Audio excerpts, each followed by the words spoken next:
কবিতা সারাদিন কলেজের যান্ত্রিকের মতো কাটাল। ক্লাস নিল, ছাত্রদের সঙ্গে কথা বলল, কিন্তু তার মন ছিল অন্য কোথাও। সেই গোপন মন্দিরে, অর্জুন আর আর্জনের স্পর্শে, আর সেই ডায়েরিতে লেখা অচেনা লাইনে, তুমি এখন আমাদের, পালাতে পারবে না। সন্ধে নামতেই তার পা নিজে থেকে সেই পরিচিত পথে চলতে শুরু করল। আজ তার মনে ভয়ের চেয়ে কৌতূহল বেশি। সে জানতে চায় শেষটা কি। কুটিরে পৌঁছে দেখল দরজা খোলা, কিন্তু ভিতরে অর্জুন বা আর্জন কেউ নেই। শুধু মোমবাতি জ্বলছে আর টেবিলে একটা নতুন চিঠি। চিঠিতে লেখা, আজ কুটিরে নয়, মন্দিরের গোপন ঘরে আসুন, একা আসুন, আমরা অপেক্ষা করছি, আর আজ রাতে সব রহস্য খুলে যাবে।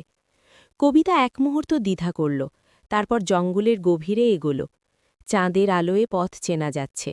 মন্দিরে পৌঁছে সে লুকানো দরজা খুলল। ভিতরে আলো জ্বলছে, কিন্তু এবার দৃশ্যটা অন্যরকম। ঘরের মাঝে একটা বড় গোলাকার জায়গা, চারপাশে মোমবাতি, আর দেওয়ালে আলো অনেক নাম খোদাই করা। তার মাঝে অর্জুন আর আর্জন দাঁড়িয়ে, কিন্তু তাদের পাশে আরও দুজন, দুটো অচেনা মুখ, কিন্তু চেনা চেনা লাগছে। অর্জুন এগিয়ে এলো, কবিতা, এসো, এবার পুরো সত্যটা শোনার সময়। কবিতা দাঁড়িয়ে রইল, বলো, আর কত রহস্য লুকিয়ে আছে। আর্জন হাসল, আসলে আমরা যমজ ভাই নই, আমরা একই ব্যক্তি। কবিতার চোখ বড় হয়ে গেল, কি বলছ? অর্জুন বলল, আমি অর্জুন, আর্জন আমারই ছায়া, একটা মনস্তাত্ত্বিক খেলা। আমি তোমাকে এতটাই গভীরে নিয়ে যেতে চেয়েছিলাম যে তোমার মনে দুটো চরিত্র তৈরি করেছি, কখনো অর্জুন হিসেবে নরম, কখনো আর্জন হিসেবে একটু বেশি দুষ্টু, কিন্তু দুজনেই আমি। কবিতা পিছিয়ে যেতে চাইল, কিন্তু তার পা যেন আটকে গেছে।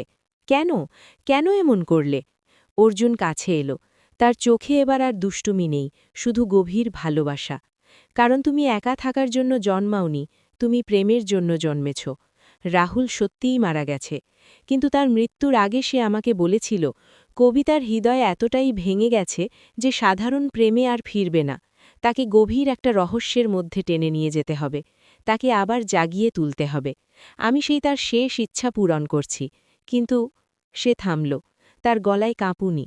কিন্তু এখন এটা আর শুধু রাহুলের ইচ্ছা নয়, এটা আমার নিজের ভালোবাসা। আমি তোমাকে সত্যিই ভালোবেসে ফেলেছি।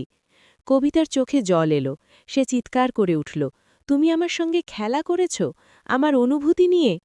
অর্জুন তার হাত ধরল, না, আমি তোমাকে জাগিয়েছি। তুমি নিজেই দেখো, গত কয়েকদিনে তুমি কতটা নেচে উঠেছ। তোমার চোখে আবার আলো ফিরেছে, তোমার শরীর আবার অনুভব করতে শিখেছে। আমি শুধু একটা আয়না ছিলাম, তোমার নিজের ইচ্ছার আয়না। ঘরের অন্য দুজন এগিয়ে এলো। একজন বলল, আমরাই সোসাইটির অন্য সদস্য, আমরা সবাই একদিন এমনি করে জেগেছি। এখানে কোনো জোর নেই, শুধু সত্য। আর এখানে যারা আসে তারা চলে যেতে পারে যখন খুশি, কিন্তু কেউ যায় না, কারণ এখানে তারা নিজেকে খুঁজে পায়। কবিতা চুপ করে রইল, তার মনে হাজার চিন্তা। সে অর্জুনের দিকে তাকালো, তাহলে তুমি একা? আর্জন কোথায়? অর্জুন হাসল, আর্জন তো সবসময় তোমার মনে ছিল, আমি শুধু তাকে জাগিয়েছি। সে কবিতার কাছে এলো, তার হাত কবিতার গালে রাখল।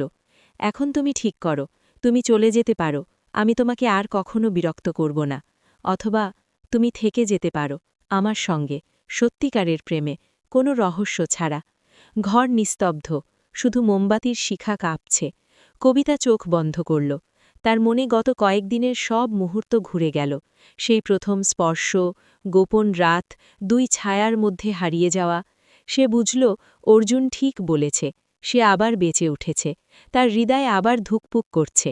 ধীরে ধীরে সে চোখ খুলল, অর্জুনের দিকে তাকিয়ে হাত বাড়াল, আমি থাকব, কিন্তু আর কোনো খেলা নয়, শুধু তুমি আর আমি। অর্জুনের চোখে জল চিকচিক করল, সে কবিতাকে জড়িয়ে ধরল। ঘরের অন্য সদস্যরা চুপচাপ চলে গেল। দরজা বন্ধ হল। এবার আর কোনো ছায়া নেই, শুধু দুজন মানুষ, যারা একে অপরকে খুঁজে পেয়েছে। রাত গভীর হল। মন্দিরের গোপন ঘরে শুধু দুটো হৃদয়ের ধুকপুকানি আর নিঃশ্বাসের শব্দ।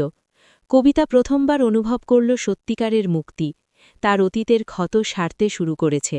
আর অর্জুনের বাহুতে সে বুঝল, প্রেম কখনো সহজ নয়, কিন্তু যখন আসে তখন সব রহস্য মিটিয়ে দেয়। পরের দিন সকালে কবিতা কলেজে গেল।